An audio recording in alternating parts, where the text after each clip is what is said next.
I don't believe it. They stuck the landing.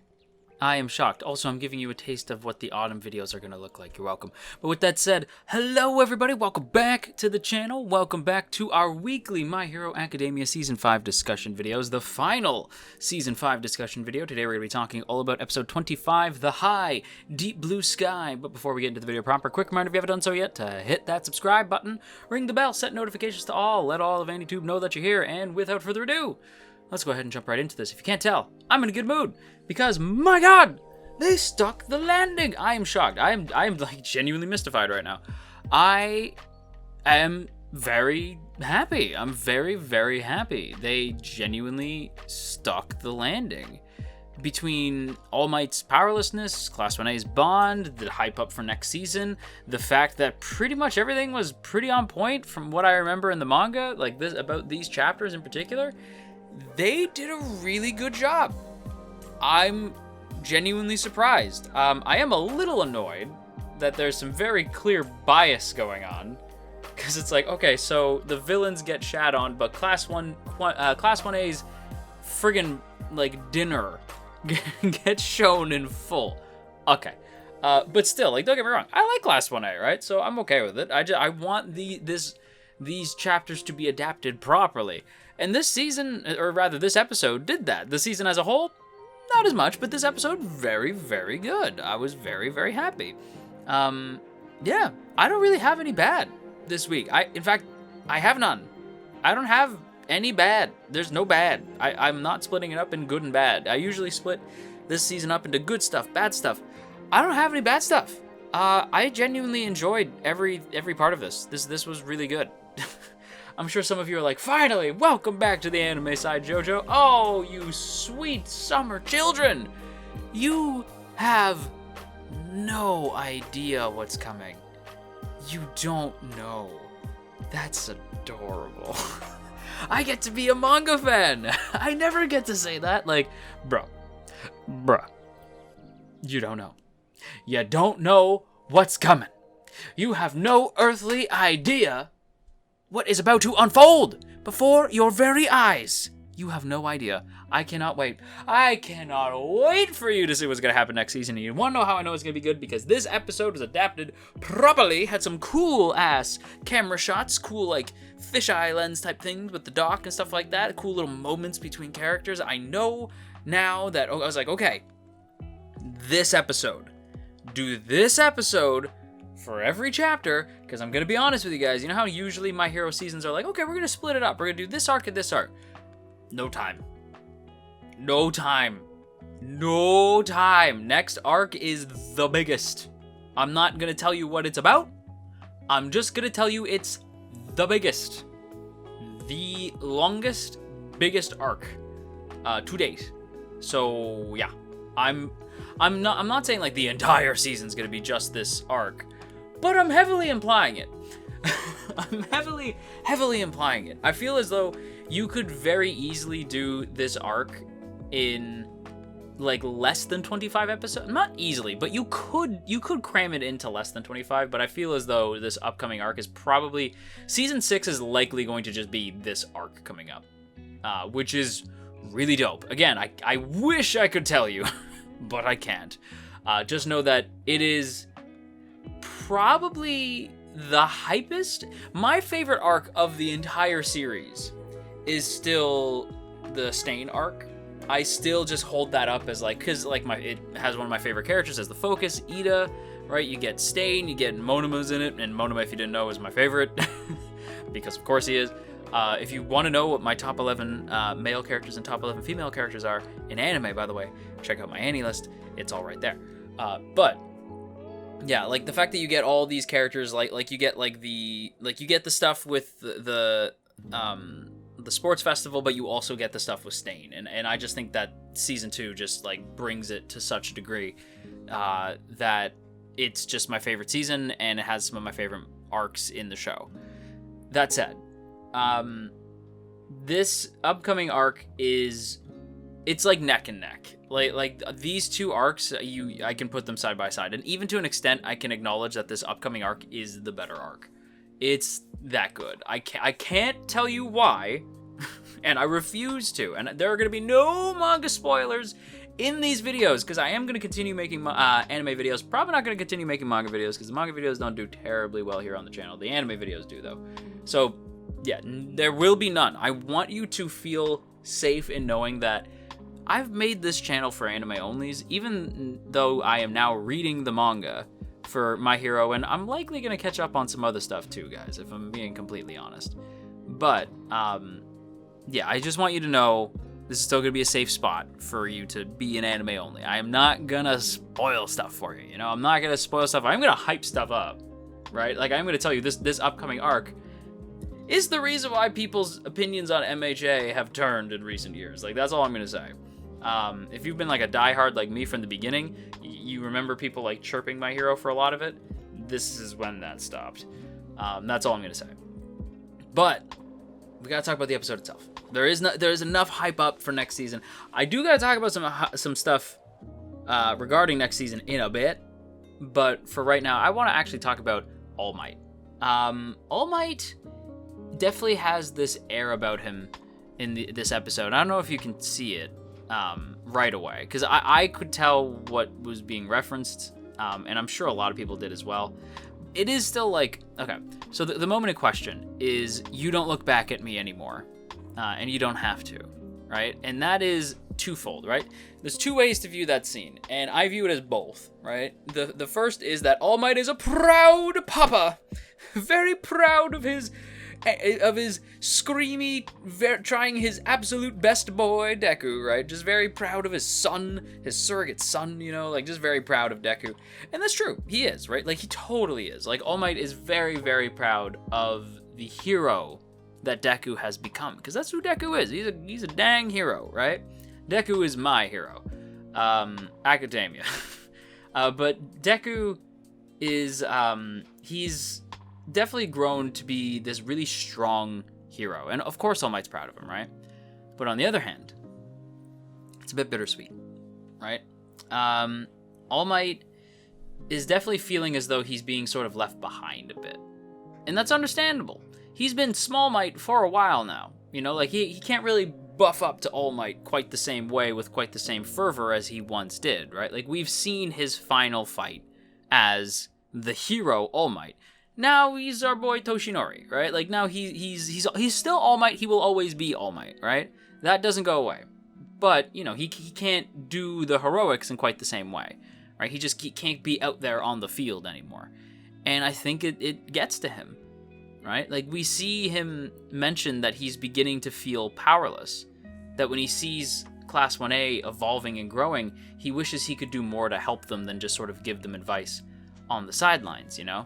And it hurts the heart, you know. It just sort of bums me out a little bit to see All Might be kind of dismissed, right? It's a bit of a bummer, because like All Might as a character, he's like, he wants to do really well by Class 1A, right? And Deku as well, but like Class 1A and Deku mostly, but you know, the whole class. Like he wants to do right by them. He wants to do right by Japan, right? Like this has been his country. He's taken care of it for decades. And as Aizawa points out, he's a bit of a workaholic. He kind of can't turn that off, right? He can't turn off that selflessness. He's still a good person, right? Like he just can't help it. He wants to be a hero. He wants to go out there and save the day. Funny enough, it's sort of like it's sort of Mr. Incredible, right? Like where it's like he just can't help it. He has to be the hero, right? But that's sort of like the vibe, right? Where like All Might just can't help himself. He feels bad, right? And he's decided he's gonna keep on living, right? Like he's gonna keep going, but he just feels like he can't help in quite the same way he used to, right? But he will volunteer at every turn. Like when Aizawa tells him like, hey, like we're starting Aries training soon, All Might's like, cool, I'll be there right away. And Aizawa tells him like, hey, by the way, like they asked you to put off your meeting with Stain for a bit. And All Might take it. Yeah, totally. That's fine. Right? Like, which by the way, when I first saw that, I was like, wait, what?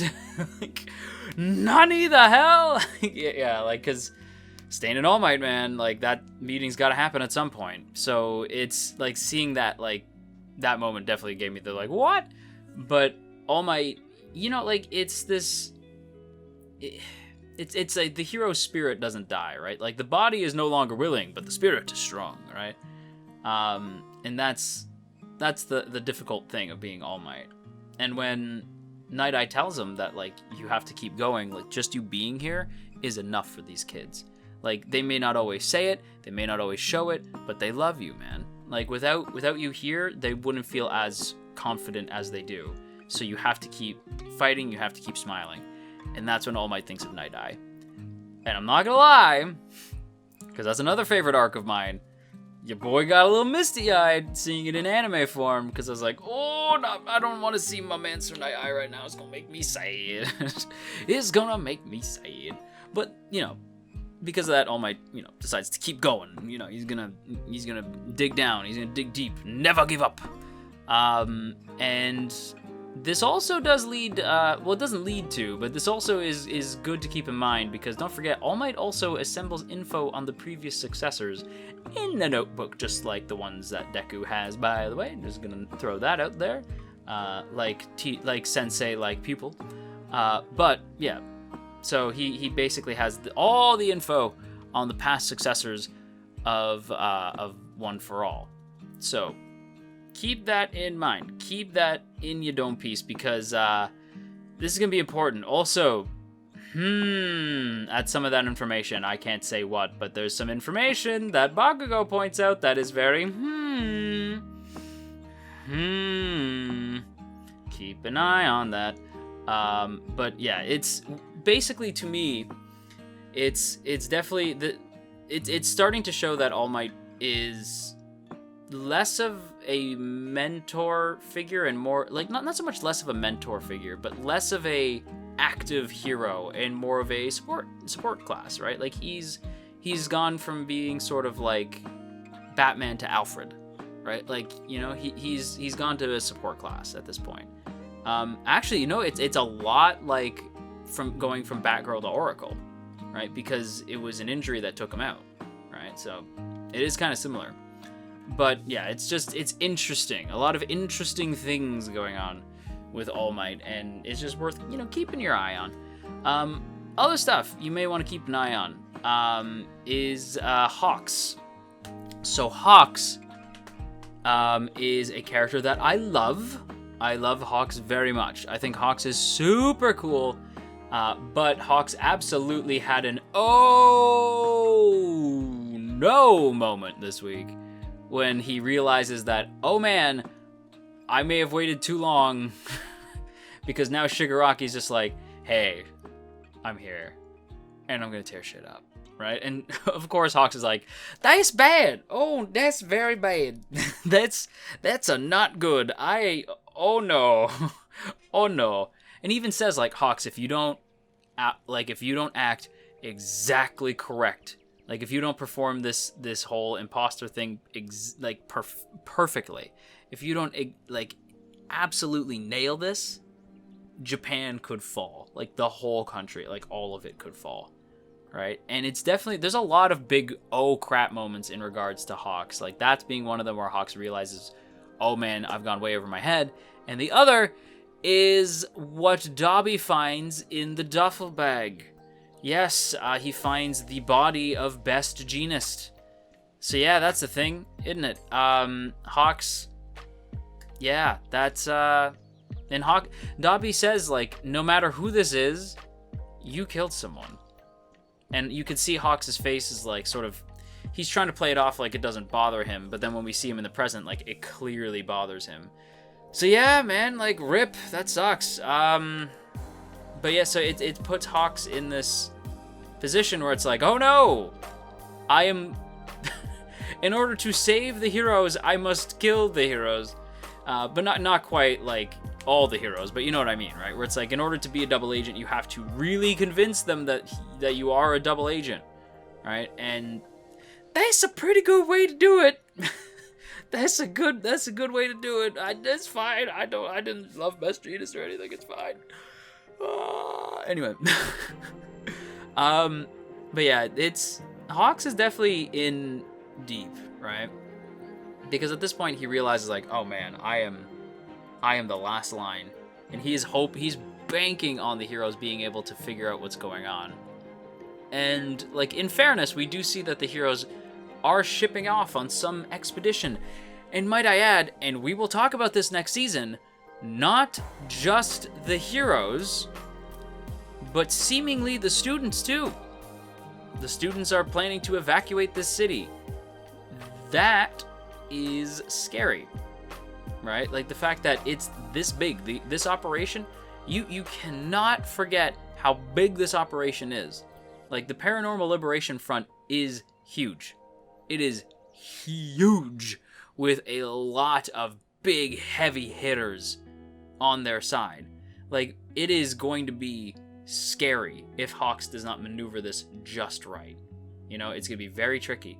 And he has to play up the role, right? Like, when you see him at the end of the episode and he's, like, waving to Twice, like, and Twice being friggin' adorable and waving back, it's like he has to, like, all the while he's doing this, he is also plotting to turn against them the entire time. He's playing absolute double agent.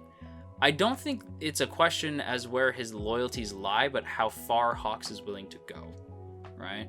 You have to keep in mind, Hawks isn't like some average hero, right? Like, there's a lot to Hawks that is sort of mysterious and up in the air, right? Like, he is not the way that most other heroes are, right? He doesn't behave like other heroes. He's very much this enigma within the MHA world, and he's absolutely worth keeping an eye on. He's one of my absolute favorites. Honestly, a lot of my favorites play big parts in this season and next, so even though I didn't really enjoy this season that much, I do love seeing a lot of like my big favorites show up and be badass. There's a lot to look forward to when it comes to like Hawks and Class 1A and All Might next season. It's a lot. There's gonna be a lot going on. Also, before I forget, Class 1A. Class 1A bonding is super friggin' cute. I love seeing Class 1A just sort of like hang out and be cute.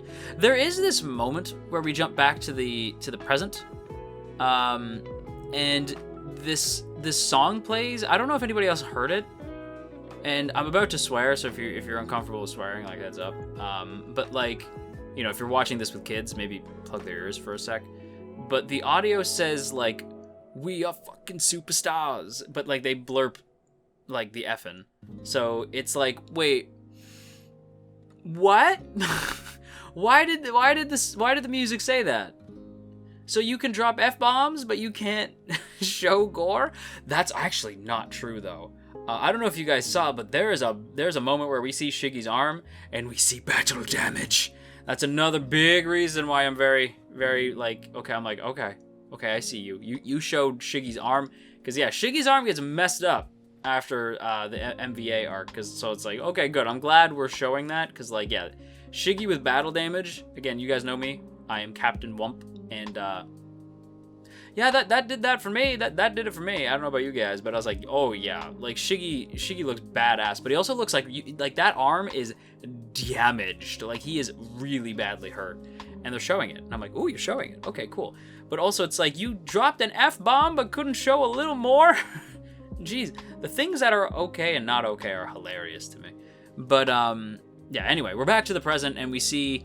Class 1A, as I said during the All Might section, we see them sort of like improving their quirks and like getting a little stronger each time, right? Like we see my boy Aoyama, my absolute legend Aoyama, using his new skill, Naval Saber, using his I guess it's like a laser, right? Like using his laser that he can usually just use to fire off like little lasers, using it like a lightsaber, but it's from the naval, which is hilarious. But yeah, he can use it as sort of a sword now, which is kind of dope, right? And then we also see Mina use Acid Man. Acid Man is super cool, and Acid Man is also a big reference to Unbreakable, which is like, aw, the Kirimina ship. It's funny, Kirimina gets slept on a lot, especially by me, because like my main ship is Kiribaku in this show. And before any of you friggin' weebs start getting angry, shipping does not mean this is the characters that I think are going to be canon by the end. I don't care about canon. I'm telling you right now, when it comes to shipping, I don't care. It just means I like that character and that character on screen together. I think they have good chemistry. I would even like to see that character and that character on screen together, even if they've never been on screen together. I just think their personalities match. It has nothing to do with canon. If it's canon, cool. I don't care. I don't care if it's canon or not. I truly don't. So, well, yeah, I assume that Kirimina's probably gonna be canon. I still just ship Kiribaku more. I just think Kiribaku's the GOAT. It's always gonna be the GOAT. It's the best ship in the entire show. But Kirimina, very solid ship. I quite enjoy Kirimina quite a bit. I think they're just cute, right? Like the fact that she's like, Acid Man was inspired by Unbreakable. And Kirishima's like, that's awesome, right? And they do like the fist bump. It's like, oh, it's cute.